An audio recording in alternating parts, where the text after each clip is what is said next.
Have you ever felt that your body clock was just off? Well, you're in the right place because today I'm going to teach you 5 strategies for how you can reset your body clock and get better sleep. Before we get started, I just want to say thank you to David and the Plantie team. It's wonderful to be able to speak with you guys today and teach you some valuable information that I think will go a very long way to creating lifestyle change that will help you move forward in whatever it is you feel your purpose here on earth is. So let's get started. I'm Dr. Karthik Ramanan. As you know, a little bit about me real quick. Listen, most high-achieving professionals and entrepreneurs suffer in constant stress, and I teach you how to end burnout so that you can get your life back. I'm a licensed naturopathic physician. I specialize in integrative emotional health and lifestyle medicine. And a little bit about my education: got my doctorate of naturopathic medicine from Southwest College of Naturopathic Medicine in Tempe, Arizona. I have 2 bachelor's degrees from Cornell University in biological sciences, applied economics, and management. After that, I worked on Wall Street actually for 8 years at Goldman Sachs, and I had a life transformation. I had a plant-based diet life transformation that sent me down a different path to become a naturopathic doctor. And I came to medical school in Arizona and met a beautiful woman, and she's now my wife. So I married my medical school sweetheart. All right, let's get started here. So today we're going to be talking about resetting your body clock. First, I'm going to talk about 2 hormones that affect your sleep that you should know about. And then these are the 5 strategies. So fix your light exposure, fix your food habits, morning routine, nighttime routine, and fixing your psychology around sleep. And there you have it, folks. We're good to go. No, I'm kidding. We're going to get started now.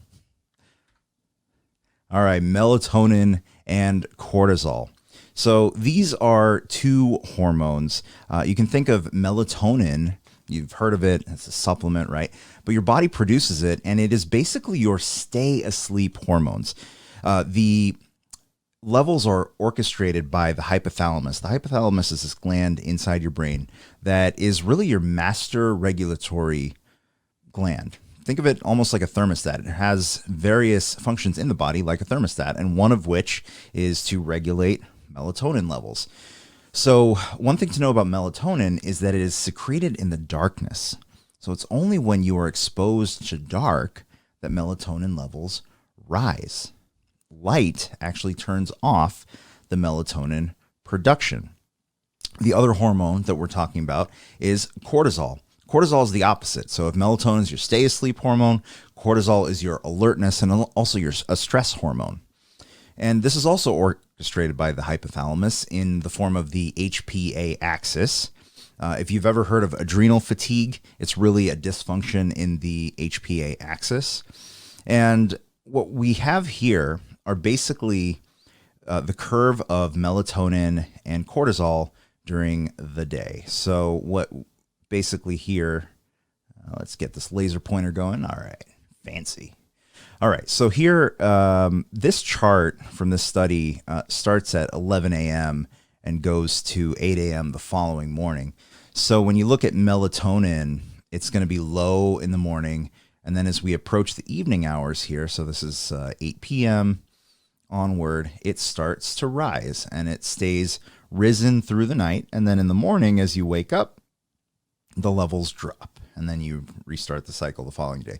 There's actually a 3-hour gap between 8 a.m. here and 11 a.m. on this side. So that's why these 2 don't exactly join. But on the flip side, we have cortisol. You notice how these 2 curves are almost opposite, right? Cortisol is your alertness hormone, right? So it would make sense. If this is your stay asleep, you'd want your alertness hormone to be the opposite. Now, this is a little confusing to read when it starts at 11 a.m. and ends at the following 8 a.m. So here is another chart that just tracks the cortisol from 3 a.m. to the following 3 a.m. And as you see here, you have the highest cortisol about 30 minutes after you wake up. And then as the day goes on, it drops and drops and drops. And this is a healthy cortisol curve. This is what you want. This is a good circadian rhythm for both of these hormones. And again, it makes sense, right? You would want high cortisol in the morning high alertness, high energy, high, it's really a stress hormone too, which does get secreted when you have an acute stress, but also chronic. And that reduces as the day goes on. Melatonin is low during the day and rises at night, and that gives you a good circadian. There's a lot more to it, but this is just, as an example to show you some of the basic physiology that goes behind it, why it's so important to keep these hormones in proper balance and homeostasis. So, tip number 1, fixing your light exposure. This includes sunlight throughout the day, reducing the use of your devices in the evening, and also darkening your bedroom. So let me explain. There's a protein called melanopsin. Now, melanopsin is a light-sensitive protein, and it is found in the eye and even in your skin. Really interesting. So the eye will detect light, and this protein will detect light in your eye, but it's also in your skin. And it's responsible really for synchronizing the whole body clock. It gives us alertness. And the interesting thing about melanopsin is that it is triggered only by blue light. So blue light from the sun, naturally speaking, is what's going to give us, again, that alertness and synchronization of the body clock. It does not get triggered by orange light. So if you think about it, it would make sense if we are out in nature that we should get more alertness as the sun is up and less so as the sun goes down. So melanopsin is in charge of that. But what is our modern life more like? We're indoors most of the day, so we're not getting enough proper blue light from the sun, right? Adequate blue light on the skin, not just in the eyes through our screens, right? And then it comes nighttime, and what are we doing? We're looking at our phones at night, watching videos, whatever the case may be, and we're getting that blue light in our face, and it's confusing our body clock to say, wait, what time of day is it? Blue light means daytime, but it's not synchronized. So repeated exposure like this can very much confuse all the signaling pathways that ultimately tell the hypothalamus how to synchronize the body clock.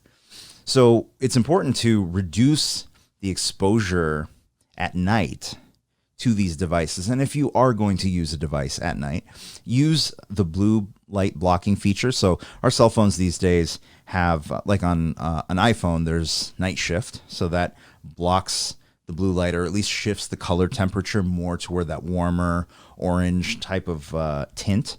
And the other thing you can do is get blue light blocking glasses. And if you get ones that can cover the periphery, that will work better. But again, our skin has sensitivity to light exposure as well. So it's not perfect, but at least it can help. So that's another tip. But as well, we want to darken the bedroom. And why is this important?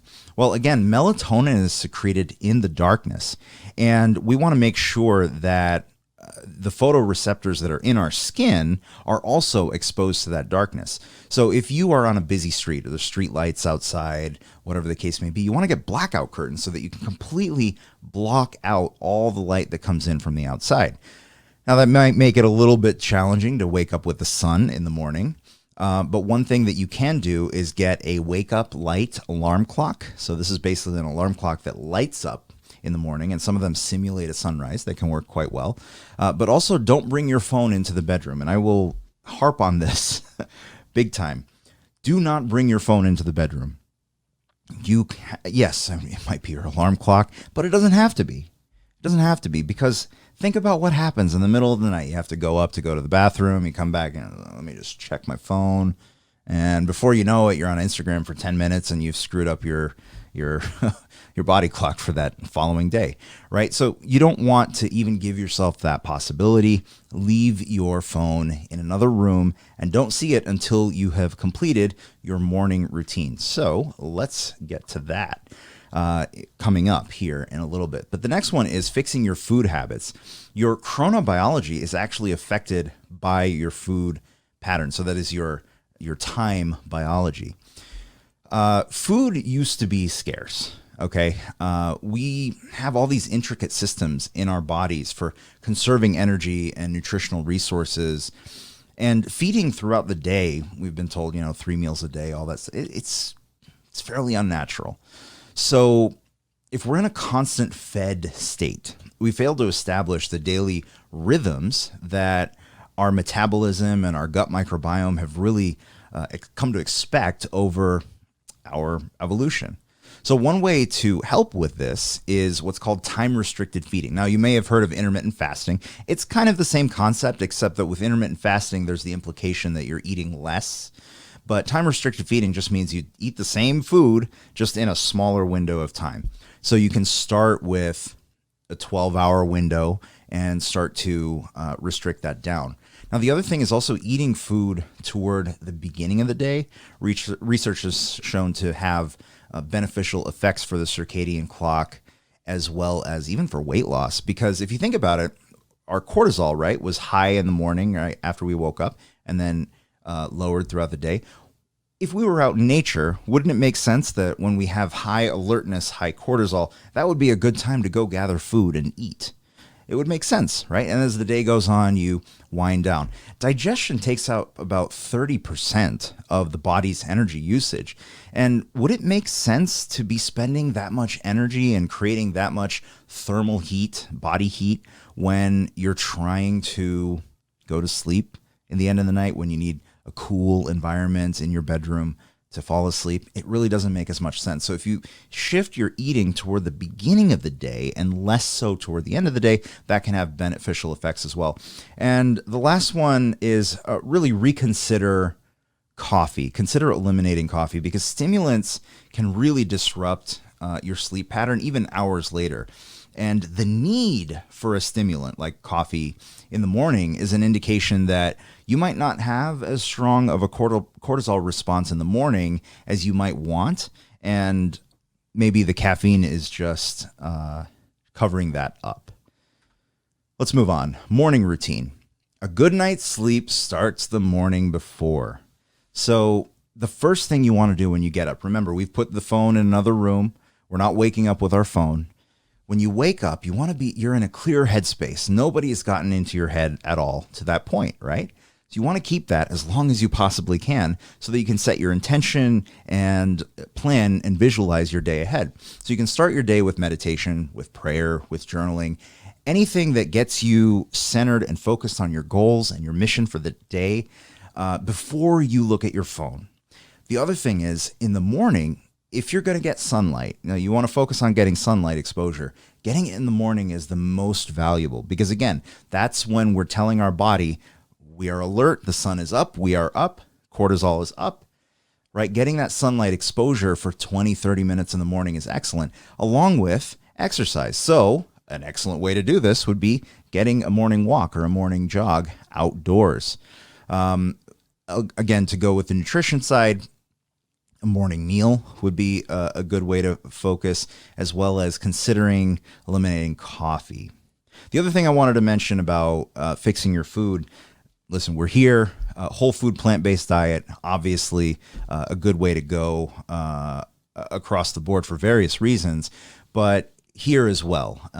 So a morning meal that is maybe fiber rich, like an oatmeal, again, whole cut, would be a good thing to consider, as along with fruits, things along those lines. Now let's keep going. All right, so nighttime routines and habits. How do you wind down? You want to read fiction from a printed book, journaling, having a conversation with a loved one, light yoga, contrast shower. These are just ways to, again, mentally slow yourself down and allow yourself to just proceed with getting your mind into a state of just unwinding. Because if we're thinking about work, we're thinking about things that are stressing us, again, the cortisol levels are going to rise. We want that to be down at the end of the day. We want melatonin to start to rise, right? So for us to do that, we have to get ourselves into a routine every night where we are doing something that calms us and relaxes us. And our habits, our daily habits, have an intricate role in keeping that circadian rhythm going. So we don't want to be in a situation where we're just at the mercy of how life happens to us. We want to be in a mindset that I do certain things each day to trigger the habits in my body to create the habits that require sleep. And one other thing is, with your bedroom, use it for sleep and sex only. No TV, no work. That way you mentally create a space, psychologically create a space that when you enter this bedroom, you automatically relax and start to get sleepy. And our final tip here, I know we're going super fast, fix your psychology around sleep. Now, what are your beliefs around sleep? Sleep is for the weak. I'll sleep when I'm dead. I got too much work. I'm on team no sleep. I get it. I've been there. I'm not going to tell you the story of all of it. But if you feel that sleep is in opposition to your productivity, you will unconsciously sabotage yourself from getting good sleep. So just getting into the mindset and the psychology around, you know what? Sleep is an integral part of my health. It's an integral part of my emotional health, and it's going to allow me to perform at the highest level in whatever endeavor that you are here to do in this world. And fixing your psychology, your mindset around sleep will go a very long way to resetting that rhythm along with the habits that I talked about earlier. So there you have it. Those are your 5 tips for resetting your body clock and getting better sleep at night. But here is a bonus tip. See a licensed naturopathic physician, because here's the thing. There might be something else, right? Melatonin, for instance, can be used by the body as an antioxidant.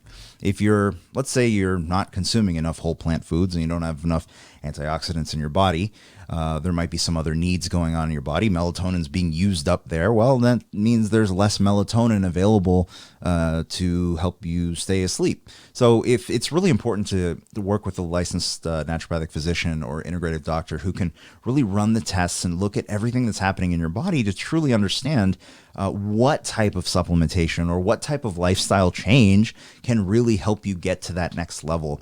So that is an important part that I want to emphasize, because everything that I've talked about right now to this point, listen, I'm a doctor, but I'm not your doctor, and none of this is individualized medical advice. These are just education for your information only. So see a physician who can help you out, and it will pay off big time.